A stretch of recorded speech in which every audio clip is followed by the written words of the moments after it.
Svih 12 sesija od nas su tražile novo rješavanje problema.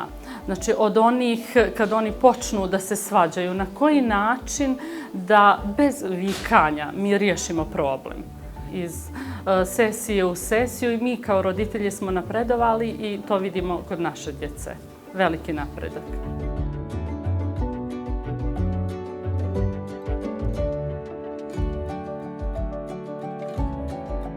Otprilike su djeca ogledalce našeg ponašanja.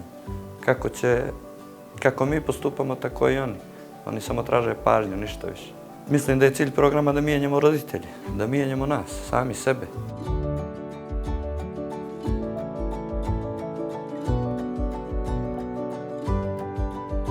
Mislim da mi je dala razne neke alatke koje su mene rasteretile onih stega i briga koje roditeljstvo nosi. Tako da je moja ljubav sad nekako rasterećenija, opuštenija i samim tim komunikacija sa mojom ćerkom koja je jedno predivno dijete od 4 godine jednostavnija i lakša.